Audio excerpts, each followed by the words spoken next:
Hello, everyone. We'll give everyone some time to join before we begin.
All right, it's now the top of the hour. Why don't we get started? I'd like to welcome everyone to the 2025 Risk Outlook webinar hosted by GBTA's Risk Committee. This is truly a global endeavor in concert with members of the GBTA Risk Committee from regions from across the world, including EMEA, the US, Canada, and APAC. Together, we've drawn from diverse perspectives and expertise to address the complex and escalating challenges of travel risk management in an increasingly volatile world. Moving to the next slide.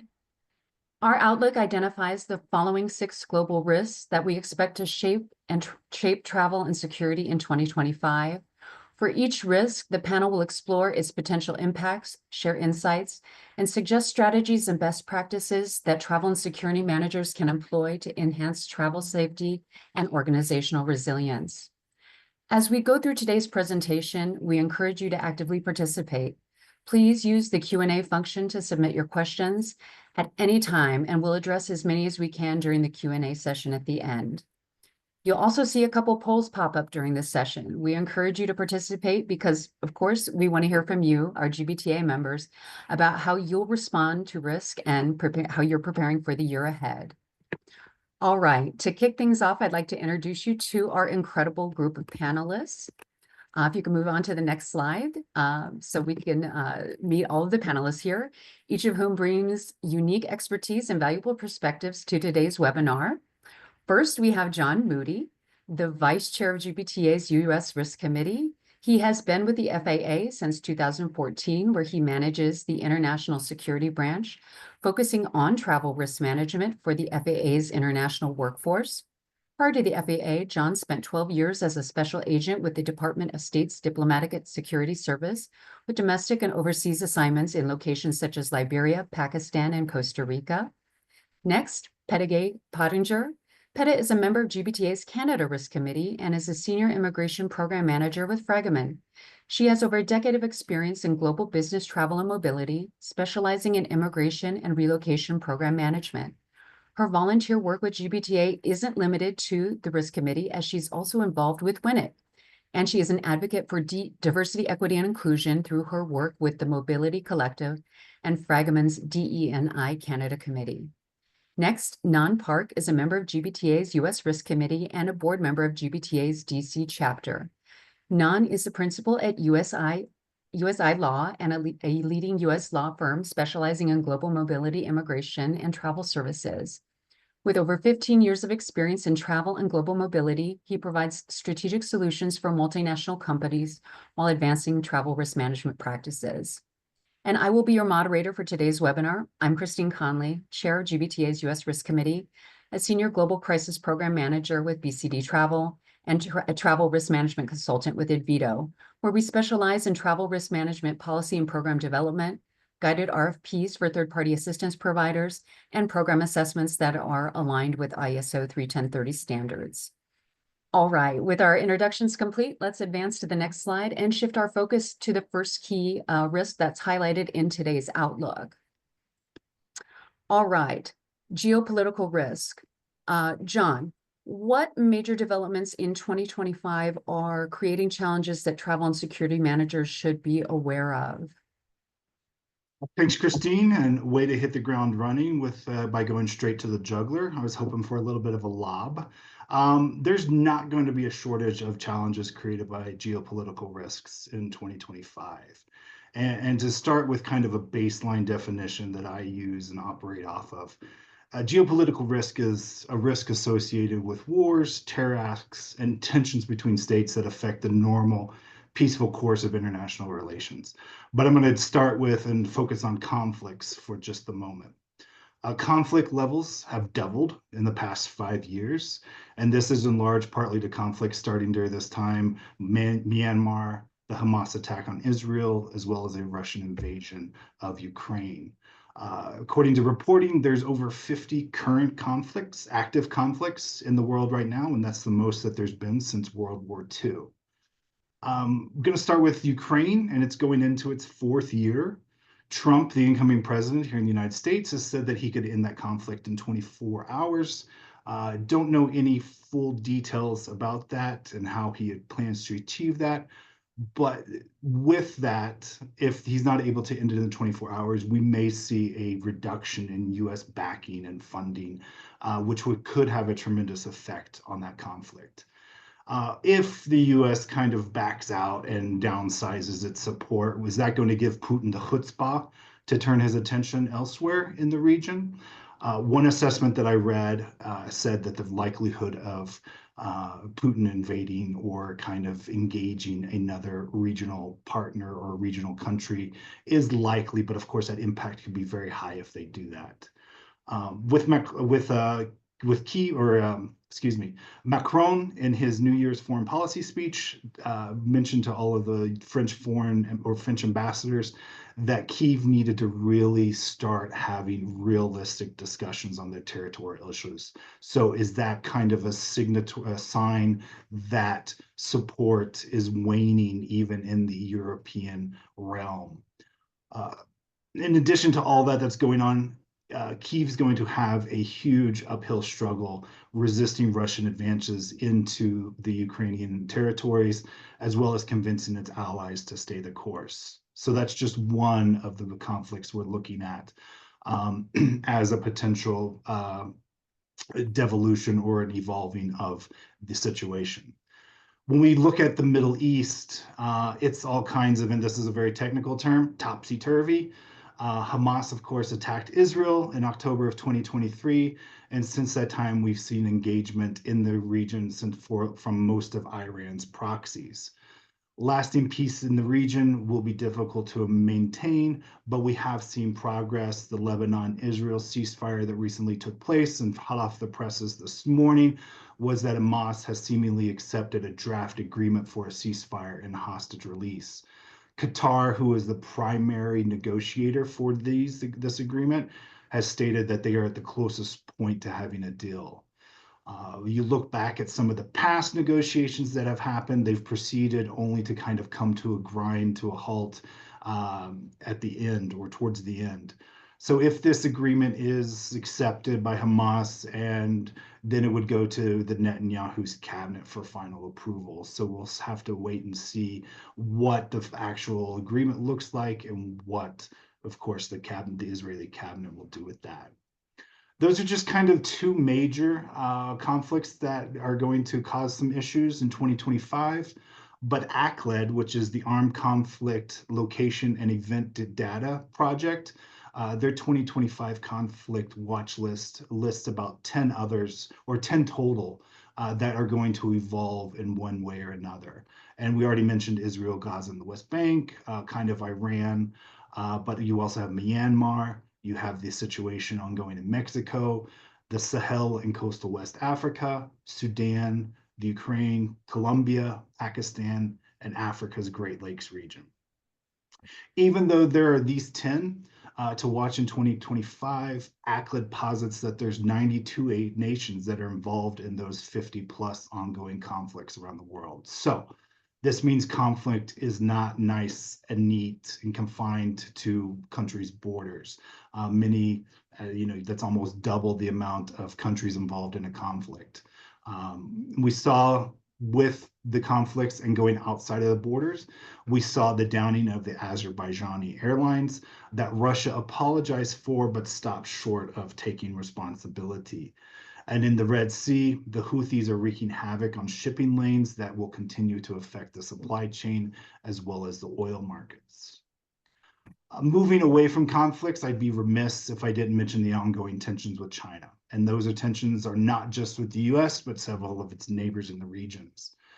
President Xi, in his New Year's speech, said that China's reunification with Taiwan is inevitable and no one can stop it. The People's Republic of China will continue to press Taiwan into 2025, and that it means militarily with exercises in the Taiwan Strait and all sorts of other types of sanctions, or not necessarily sanctions, but also other types of harassment activities that they've been doing in 2024 and before. And if I can say, John, just point out that I'm sure that she is also has an eye on how things will play out with Ukraine, and how much territory they end up ceding if how that plays out with how he looks at Taiwan. Yeah, that was something that I've always thought about too. What kind of international outrage would happen is going to happen with the cease of any type of Ukrainian hostilities, and will that empower and embolden Xi to do something similar in Taiwan? So we'll see if that's going to happen. But we know, for at least in the short term, that there will be the continued activities that they've already been undertaking. So we've got Taiwan, but also China's sparring with the Philippines in the South China Sea. US and China relations can be summed up in a couple of words: swapping sanctions, cyber attacks, and world stage competition. These are going to continue into 2025 and beyond, and that's meant to further President Xi's vision with China being the preeminent power in the East Asia, as well as the leader on the world stage. In response, or I think seen as a hope to kind of ease those tensions between the People's Republic of China and the United States, the Communist Party, the Chinese Communist Party will be sending a representative to Trump's inauguration, which is taking place in a matter of days. All right. Well, you've given us a lot to think about here. So how can travel and security managers navigate these geopolitical risks? So for me, we use as many free resources as possible, and they're out there, they're online, they can be a great benefit to everybody. But also a real-time intelligence platform is key to tracking developments and identifying safe travel for your workforce. The intelligence platform should be used to understand the current ongoing situations as well as the historical context, because you need that historical context to try and understand what's taking place now or what might take place in the future. So taking all of that historical context with your organization's risk appetite, you can develop any type of contingency plans for those traveling to and working in a politically volatile region. But the one thing that I will caution on developing contingency plans, and I've seen this firsthand, making them too restrictive, making them too precise, can be seen as a detriment, or be a detriment if something were to happen. Another resource to consider is on-the-ground local security providers. They can provide insights into ongoing situations as well as assistance on the ground. But these resources, they need to be trusted and they need to be vetted. One other option is build your network, right? To include people that may work in the same arena as you, but they don't necessarily need to be in the same industry. My team, we work in travel risk management, travel security, but we branch out and we have contacts that we work with, we benchmark, we talk with on a regular basis in the hotel industry, in the entertainment industry, to help us diversify our knowledge. Because when the stuff hits the fan, these are the contacts that may be experiencing the exact same thing as you and may have more and additional information than you do. So if any of these items that I mentioned above is something you might need assistance with, the risk committee does have a risk management request for proposal template on the GBTA hub that can help you out along the way. It's great recommendations. All right, John, let's shift over to our next risk, civil unrest and political violence. We've recently seen two homegrown terrorist attacks in the US and a Christmas market attack in Germany.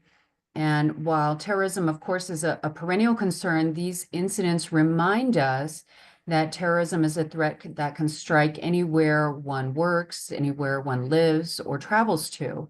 So what does this mean for travel risk management moving forward this year? Thanks, Christine, again. I'm going to start with the latter and discuss the political violence with a focus on terrorism first, then I'll move into the civil unrest region. So political violence, of course, is violence perpetrated in order to achieve political goals. And terrorist acts can fall into this definition, but they don't necessarily need to be carried out by a designated terrorist organization. Political violence has moved into its highest spot in the list of concerns for businesses since 2017. It's in the 8th place in a survey that I saw of C-suite executives. Cyber incidents without any type of is in its number 1 spot, which is very very apparent and very apropos for this day and age. And terrorism itself, the epicenter, the concentration has shifted from MENA to sub-Saharan Africa and primarily in the Sahel, with the Islamic State being the deadliest group. When it And comes to MENA, terrorism, and MENA, yep, for those in our oh, audience that might not be sorry, familiar with that, yep, Middle East and North Africa. thank Sorry you. about that. Thank you. Um, Conflict remains the primary driver of terrorist activity. So if we think about the conflict areas that I mentioned a moment ago, those 10 on the ACLED conflict watch list, one can surmise those could be the locations of increased political violence as well. The reason why terrorism activity is bolstered when it comes to conflict is because there's typically not a fully functioning state. So different groups are vying for power, and so they try to take their political advantages in the ways that they can. And we look at what some of the primary ideologies for attacks are, and are political, religious, and nationalist, right? And those have been the primary reasons since time immemorial. Within that, you have domestic extremism, though, and that's going to highlight the unpredictability of terrorism, even in traditionally stable regions. You mentioned the 2 terrorist attacks that happened right around the holidays in the United States, and those were forms of domestic extremism. The FBI, George Washington University, has a very good website on domestic extremism, and they actually have a domestic extremism tracker that you can utilize for that. So what can we expect for 2025 in political violence? Well, terrorism is going to remain a serious global threat as groups, they start to reorganize, as extremists start to gain prominence, and as individuals continue to be radicalized, conflicts rage. All of those things combined, we can expect that political violence is going to continue. They will be both perpetrated by domestic terrorist organizations as well as lone offenders, or lone wolves, as some call them. In the Sahel, terrorist organizations have and will continue to merge with some organized crime groups, and neighboring countries are going to start experiencing a spillover effect, increasing the regional instability, meaning political violence is going to expand as well. On the upside, if you can call it an upside, terrorism is probably one of the smaller incidents that can cause death. There's more homicides around the world that cause death. There's about 45 times more homicide deaths than there are around the world, but terrorism is meant, and it does cause that huge psychological and social impact that has a wide arch of effect and can cause that scariness around the world. Switching over to civil unrest and strikes, riots, protests, demonstrations, civil commotion. Going back to ACLID, I used their Explorer yesterday, and I searched from 13th of January 2024 to 13th of January 2025, and they listed over 150,000 instances of demonstrations around the world during that time frame. So a lot of that was caused by the super cycle of elections that we had in 2024, where almost half of the world headed to the polls. But even though we had that super cycle in 2024, we're having a sub super cycle, I guess, if you want to call it that, in 2025. Because when I looked at NDI's elections calendar for 2025, there's about 40 to 50 elections already scheduled for this year. A lot of those countries, or some of those countries, have had historical political civil unrest in the past, or civil unrest related to elections. So if it happened in the past, we can also extrapolate that it could very well happen into the future. Other causes that are going to continue to cause civil unrest are inflation, unemployment, wealth inequality, civil liberties, pricing of food and petroleum, immigration, and one that we see is climate anxieties as well. So you take all of those different categories of causes for civil unrest, and you add in the social tensions, you add in the increasing polarization, you're going to have a mix for that ACLED number of 150 plus to only increase. Also, social media is a huge way of spreading these grievances to make those calls for protests, and they do it like mad. But now we're going to have to throw AI into the mix with inside social media with the spread of mal, and disinformation. So it's going to make for a very interesting year to come, and one that's not going to be a quiet year. Yeah, and you mentioned disinformation, which is a risk we're going to get into later here in the risk outlook. But as you mentioned, although we're going through these risks here today in verticals, it's important to note that none of these risks are isolated or exist in a vacuum. There's intersectionality to all of these risks, as you've pointed out here today. So what strategies should travel managers implement to protect their employees and minimize disruptions in these kinds of situations? In my opinion, the singular most significant thing travel managers, travel risk managers can empower their employees to do is to react in the event of any type of political violence or civil unrest, right? And that's going to take on the awareness, the training into situational awareness. If you help them understand what's going on around them, then they're not necessarily going to freeze if something happens. They're going to get off the X. What we do at my job, my office, and my branch is we try and insert the concept of situational awareness at every turn. We may not, and we're not going to be able to tell everybody exactly what to do at every second day of the day, for every step along the way, for every kind of situation. But with situational awareness, we hope that they will be present. They're going to be understanding what's going on around them, and they're going to be able to react. Also, we empower our customers to react. We tell them that they have to invest in their own survival.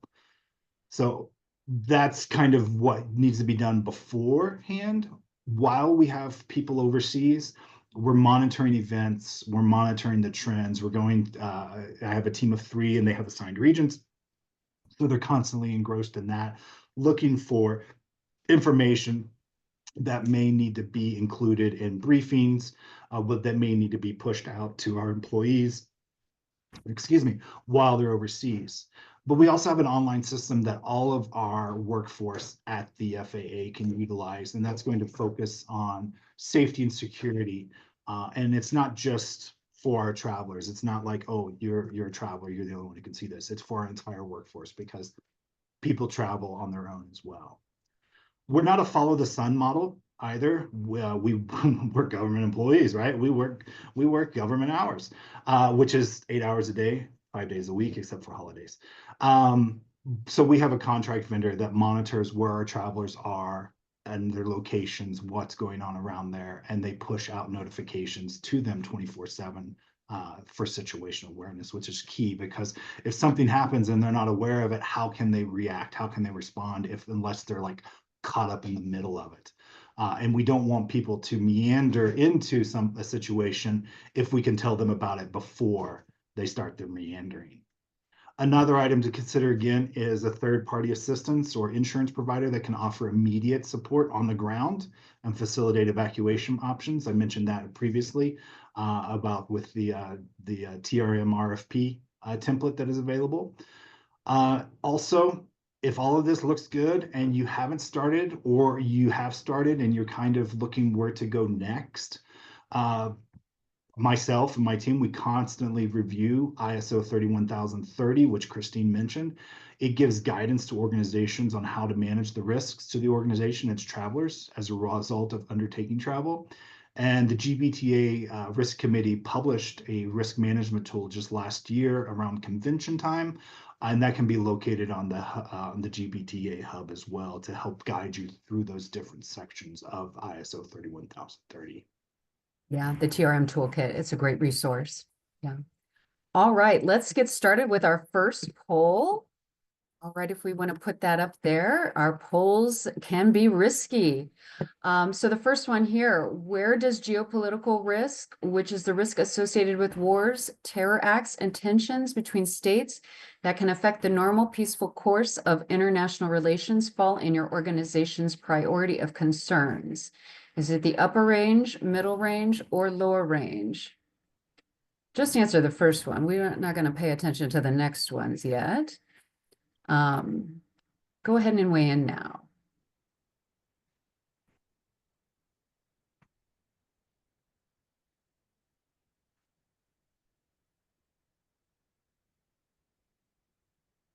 And are we able to see the results?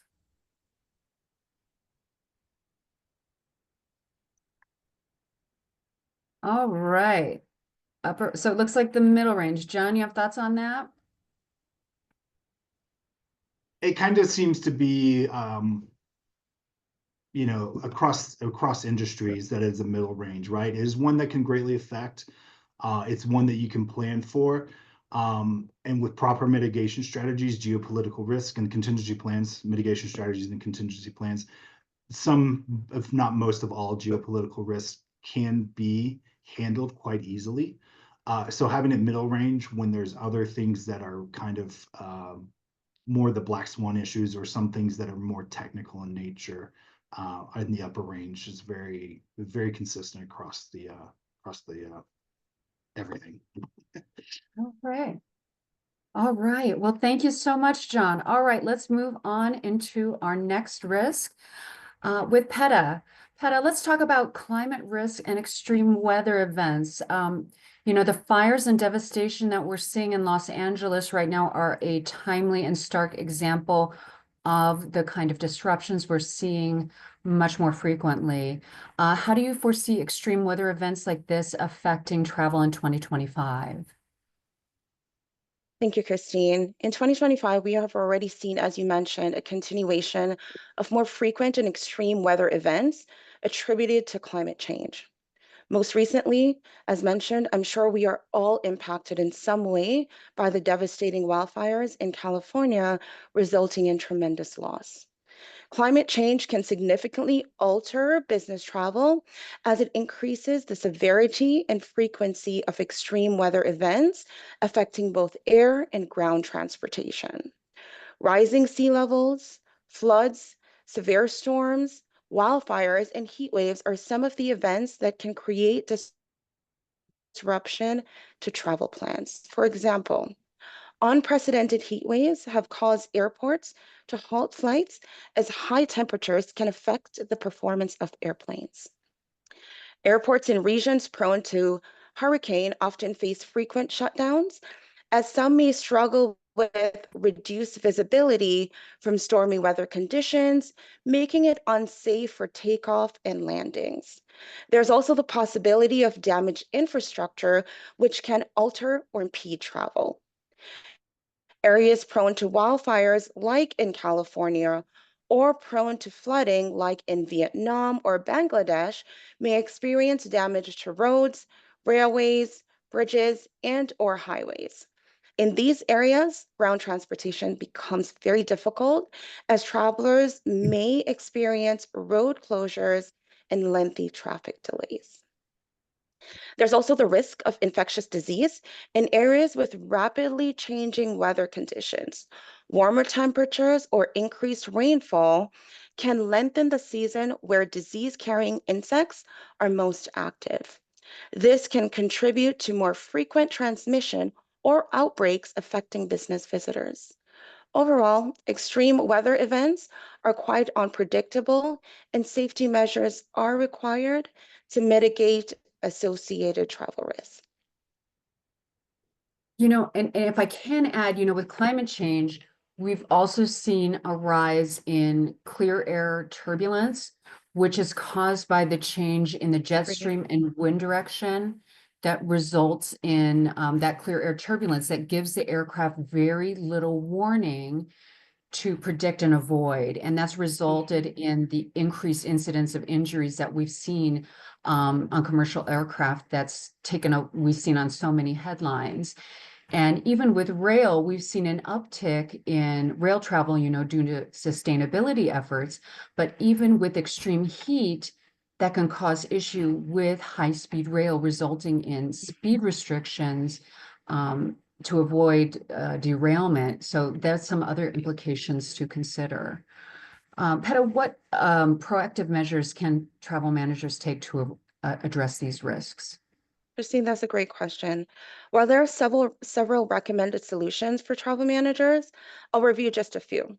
Firstly, travel managers are encouraged to develop a comprehensive travel risk management policy, which addresses procedures for monitoring weather forecasts. Also, leveraging technology and resources available to monitor and better prepare for weather-related incidents, whether that be integrating climate forecasting tools or travel risk management softwares into travel planning. These tools and resources will allow greater visibility into real-time weather updates and often facilitate communication during emergencies. Depending on the organization policies, there are also location tracking capabilities, especially in high-risk areas. And I think John mentioned that as well. Pre-trip risk assessment tools are great in evaluating potential travel risks based on historical patterns related to areas most prone to severe weather conditions. Most importantly, ensuring that there is consistent training, tools, and resources available to travelers. Educating your business travelers on safety measures, such as packing appropriately, understanding local emergency contacts, company protocols, and procedures during a crisis is paramount. Last but certainly not least, engage your network partners who are experts in risk management and leverage the available solutions to enhance your overall program. Great. Thank you, Peta. So let's move on to the next risk in the outlook. Cybersecurity threats remain a major concern across the travel industry. And it strikes me that this really underscores why travel programs require cross-departmental support. It's so important to work closely with IT and security teams. So what vulnerabilities should travel managers be most aware of right now? Thank you, Christine. Business travelers face a very unique set of cyber threats. And this is due to the increased reliance on technology and also access to sensitive data while frequently in areas of increased vulnerability. Public Wi-Fi networks are often available in a number of places, for example, airports, hotels, restaurants, cafes. Therefore, accessing public Wi-Fi poses a risk due to potential vulnerabilities to compromised networks. In some instances, using compromised public charging stations can also result in the transference of malicious software. Hackers can then intercept sensitive data like login credentials, financial information, and or company documents. Travelers are also more susceptible to phishing attacks due to various distractions, especially in unfamiliar environments. Clicking malicious links aimed at offering travel-related services or local services may result in downloading malware or ransomware, which can be hugely disruptive to the business operations. For some business travelers, the unintentional and oversharing of travel plans on social media can attract optimistic criminals. Also, while in public places, shoulder surfing. Shoulder surfing and other physical attacks pose a threat as travelers are often prone to loss or stolen devices, which may expose a company to potential data breaches and reputational harm. And some of us experienced the CrowdStrike outage in July 2024, demonstrating our susceptibility as business travelers to network fragility affecting systems from airlines to payment networks. Right. Every one of us who are attending the GBTA convention yeah. in Atlanta remembers that, right? Exactly. So what can travel and security managers do to mitigate these risks? Yeah, some recommendations or best practices for mitigating these risks are mandate the use of encrypted devices and VPNs for all traveling employees to protect the transmission of data over various networks. Educate employees to avoid using unsecure public Wi-Fi and be vigilant in public spaces, also having an increased sensitivity to cybersecurity vulnerabilities.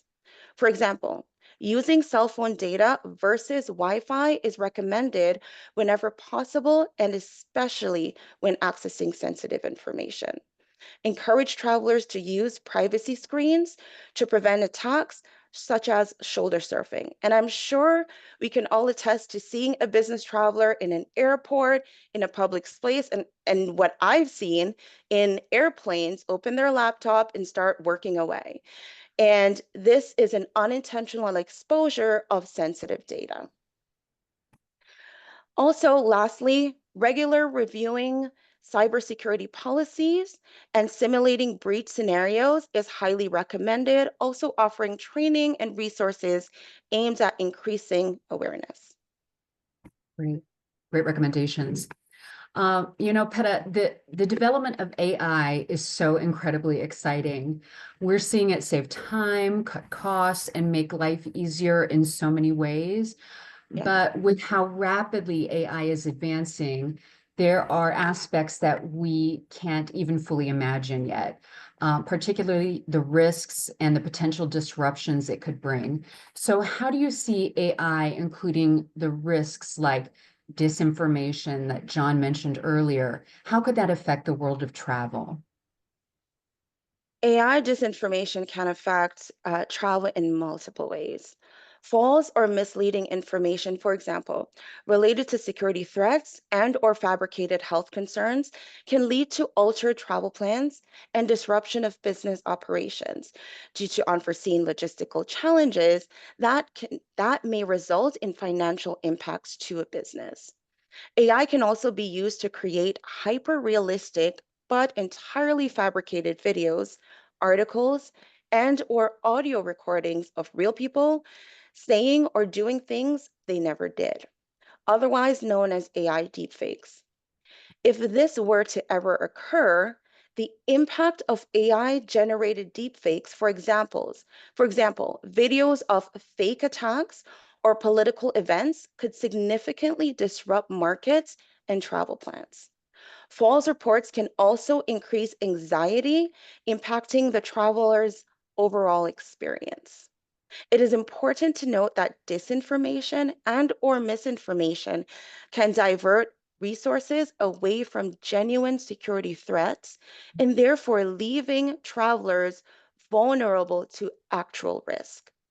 The rapid spread of disinformation also erodes trust in sourcing accurate and reliable information needed to make important travel decisions. Yeah, that's really alarming. So how should travel managers respond to this challenge?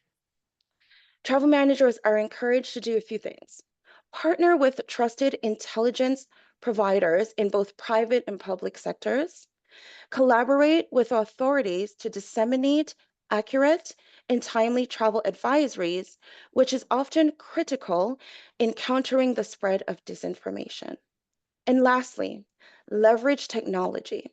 Leveraging technology is helpful in debunking fake news. For example, implementing robust fact checking mechanisms or AI-powered verifications to assess the credibility of emerging reports. That's great advice. All right, let's pull up our next poll here. All right, so does your organization have emergency contact protocols or reporting procedures in the event of a cybersecurity incident while you're traveling? Yes, no, or you're not sure? Weigh in now. All right, let's take a look at the results here. Yes, no, Great and news. not sure. What do you think about that, Peta? That's great news. I see 67% is yes. Yeah, that's That great. Yeah, that's great. That's great results. However, for the ones that don't have it, do take some of these recommendations into account to develop that Right. program to address these issues. And an opportunity for this 29% to find out, right? Yeah, exactly. All right, Exactly that. great. Thank you so much, Peta. All right, let's move on to our next risk. None. With new immigration policies like ETIAS and ETA coming into effect, how do you see these changes reshaping the travel landscape, particularly for those heading to the UK and Europe? Thank you, Christine. New visa policy changes for different countries clearly is not something new, and we continue to deal with the constant changes, and it's important for traveler and travel manager to be aware and to be able to communicate effectively. 2025, I don't think we have shortage of news contents and highlights, but what everyone should be preparing or should be prepared to see is high frequency of policy changes from the US side. This is either around border crossing, immigration requirements, or simply through the fashion of executive orders or executive actions. There have been plenty of news coverage around that, and just offer everyone a little bit context around executive orders. During the previous Trump administration, they signed 220 executive orders between 2017 to 2021. And when it comes to administrative changes on immigration requirements itself, either domestic and internationally, it was 472. And the latest headline news has been the administration is preparing close to 100 executive orders next week on Monday. So clearly that's close to half of what they have done in a previous term. So with that level of context, I think it's inevitable for everyone to be prepared for large amount of changes, significant changes, and some of those changes could be constant. Some of this can trigger into bilateral visa requirements that either we change how international traveler arrive into the US, that can trigger into a visa requirement change for US residents to travel to those countries. Some of them can tie it into visa processing that can take a longer time in general, either is at a consular level, either is at a domestic level. And business traveler can also see new implication to re-entry into the US.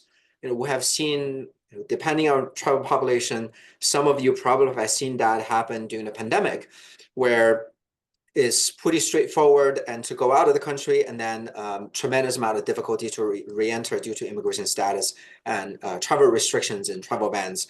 And usually that's the one that caught travel manager off guard, because we don't look at so much of a re-entry requirement when we're considering booking international travel or booking transit points.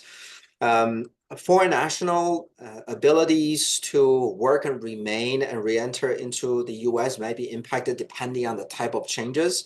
And one of the most underlooked areas are the ones that consider as the dependent and spouse of the primary work permit holder.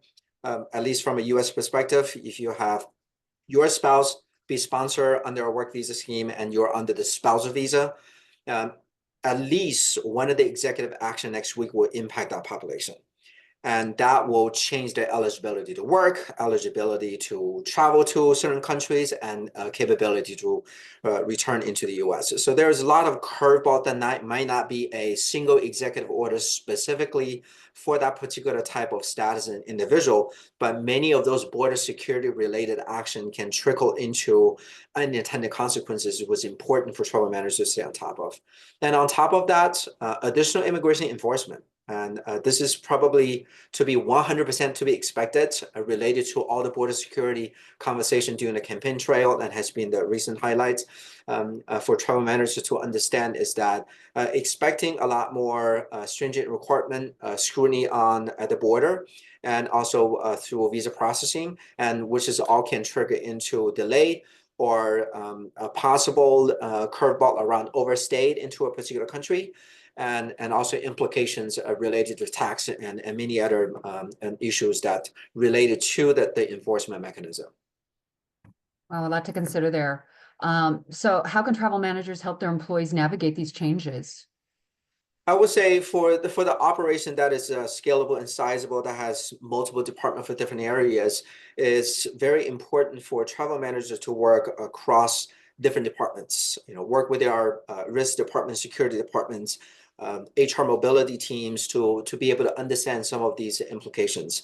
At the end of the day, what we see in larger organizations is that HR mobility team view things a little bit differently when it comes to eligibility to work and eligibility to be sponsored and to remain in the particular country. But then travel department look at different optics, and you'd be surprised oftentimes they're looking at different aspect, but it's the same employee, just having different scenarios. So number one recommendation I would say is to work cross-departmental to have a framework to stay on top of the policy changes, because each one of you might see things a little bit different. Then either a modification of travel policy, modification of certain policy, needs to be a collaborative effort within an organization. For the smaller department, smaller organization that you probably don't have as decentralized departmental functions and maybe more consolidated, and just be mindful that looking at travel policy and also looking at HR policy to be able to address both ends, and looking at employee status and to be able to travel and remain in the country. Another recommendation is, after you look at cross-departmental perspective, and it's all about translate that into some level of resources and content for the employees and for the traveler to be able to view and obtain. And the need for information as news cycle starts flowing through next week, I'm sure each one of you will get plenty questions and inquiries, and to be able to offer a trusted resource instead of letting employees self-service into the great age of the internet is probably very risky these days. And I think that the generational gap is very important these days. And we have done a lot of education seminar around this at the local chapter level, is that the newer or the younger, the more modern generation, after me, they don't intend to look for information and then not finding it and wait for someone to get back to them. And the desire of fast flow information is that as soon as they do not find internal resources to be able to address that needs, they start exploring other resources. And then this kind of go back to what Peta talks about, right? Then there could be false information, and that's where things start snowballing. So to be able to offer trusted resources, at least identify what are the resources the company would like for them to look first, it'll be incredibly important.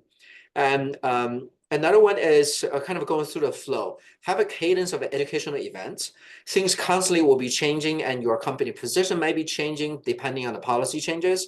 And to be able to offer a town hall, Q&A, education seminar at either monthly, quarterly, or semi-annually will really help you to address a lot of bandwidth issues within the travel departments, right? This is kind of come to the last point I wanted to make is be conscious of your bandwidth, right? The surge of inquiry is about to flow in, and to be able to have a budgetary process to ensure you have the right resource and bandwidth to handle that kind of surge and plan to have with other departments to share some of the resources that will really allow you to provide the adequate support to your traveler so they do not feel that they can't get real-time information or sufficient information at real time. Really great points. And Nan, you have foreshadowed our next risk quite well here. What are the broader political uncertainties that travel managers should be aware of with the incoming U.S. administration this year? Well, number one is the constant changes and reversal of some of the previous administration policies, and clearly there's no BAU starting as early as next Monday. We talk about that. Monday is Sorry, let me interrupt. What is that abbreviation for? The executive orders. Thank you. Yes, sorry. So Trump is expected to sign a number of executive orders on Monday. So Monday is the day of execution. Tuesday probably is the day of reading, and Wednesday is the reflecting of the information. Thursday probably going to be a mental health day or reacting to the information that has changed. But let's look through 2024 lenses itself. There have been far more polarizing public interest around government directives on public policies and overall public interest around those. And we have some large events that is going to set us probably a little bit off the track a little bit compared with what we did last year. One of the biggest events depends on your sports and passion. We have World Cup happening in the summer in 2025, and that's going to heighten a lot of safety, security concerns around the country, especially with recent security events around the country. And that's one of the element can impact a lot of travel program and the cost of travel and travel pattern as well, and kind of a stack together depending on what area to expose yourself to, and also consider what I talk about on the overall visa process having to be longer, scrutiny at border security and border examination. We view if your travel function is based out of the US, this is the year you're probably going to take on a lot more support on foreign national come into the US, more than what you have done in the past few years, just because the overall scrutiny and the overall demands and the additional documentation they probably require to be able to obtain a visitor visa into the US. So all of these are the newer level of support that we probably didn't need last year, and we were anticipating that we will need this year. And then internationally, by bilateral visa agreement that I talked about, a lot of enforcement around appear to be easy policy, using a simple example, the ETA, the visa-free destinations, just because it's free is not free for every mode of travel, every individual, every type of trip. There's always enforcement goes along with that. To understand that will be very important. And also the elephant in the room, right? How many travel restriction or don't want to use the word of travel ban, and this level of challenges is going to be rolled out next week or in the coming weeks and months, and how other countries are going to react to that, that's still to be determined. And to be able to stay on top of those changes and to be able to make a quick adjustment within our travel program would be very important. And then the most important ones when it comes to risk factor international is that depending on some of these policies, regardless if it's travel related, either it's political, either it's religion or nationality based, there are heightened social travel risks for at least American, for a lot of other individuals traveling into a country, because the polarization of some of these public policy might increase the risk based on your nationality and race, religion, that again probably we have not seen in the past several years. And these are really great points. what are the best practices that travel managers should adopt to address these risks? On top of the internal resources, effective communication, right? Depending on the type of policy, how you push out information, either through a target group, either through a regional and a country base, or either through nationality, either to the broader public, really have a plan to understand what that is. On top of that is effective communication and information is great, and also be conscious of information fatigue. As many changes we anticipate to see, it might not apply to everyone. You definitely don't want to start building that fatigue early in the year and people start to ignore that. And also internally, very important to partner with the right provider to get those information, to get the right advice on how to action. Get your legal team involved if you decide to put out target audience related communication, just to make sure that everything is within legal boundary. You shouldn't be pushing out notification purely based on nationality in some country, in some market, some organizations. It's highly volatile environment when it comes to a legal perspective. And also tell your traveler just to be vigilant on pre-trip requirements and possible re-entry requirements. A lot of times still rely on them to self-service to a certain level as you have the right tool in place, and to continue to educate, because no one really know what is the recipes for success as things constantly changes. So it's a highly collaborative effort for the rest of the year, I would say, at least. Really great feedback there. Great. Let's pull up our poll question for this segment. All right. So what is your biggest concern regarding the new administration's potential impact on immigration policies? Is it stricter visa requirements, delays in visa processing, increased compliance audits, travel bans or restrictions, or other? Give you a moment here to weigh in. I just realized we should do like all of the above. All of the above could be it. All right, let's take a look at the results here. All right, looks like travel bans is the #1, followed by delays in visa processing. Thoughts on this, Nan? We absolutely expect some level of travel restriction. I don't expect to be a very aggressive ban, with the exception of the sanctioned countries and those countries in conflict, of course. The level of travel restrictions is still yet to be seen. We're in a little bit different dynamic. This does go around without the pandemic element and healthcare crisis. But in addition to that, delays in visa processing is kind of trickle into that, right?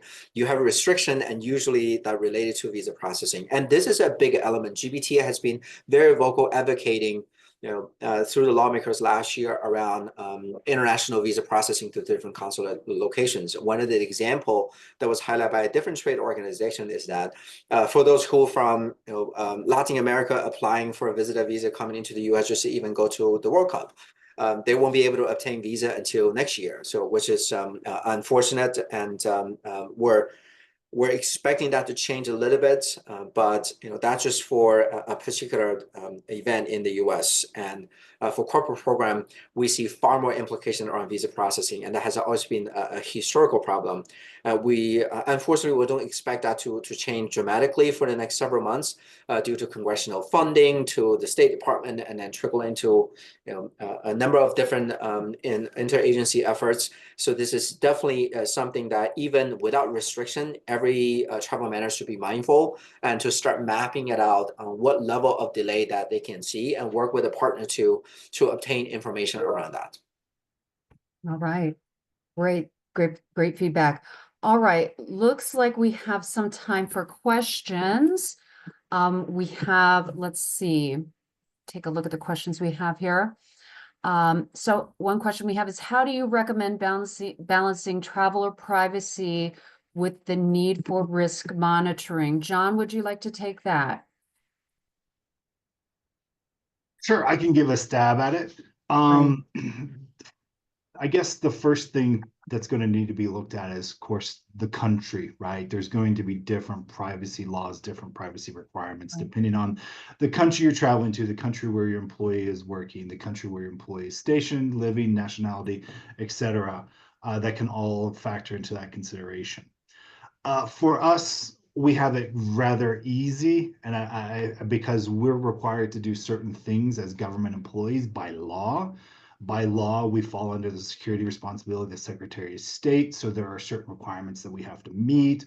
By law, we have to get permission from the U.S. ambassador before traveling to their country. So that we're a lot more involved. We have to be a lot more involved in understanding where our people are. But also there's the duty of care, right? Regardless of that person's nationality, location, destination, etc., the company has some sort of duty of care, and they need to be able to properly prepare them for those foreseeable risks.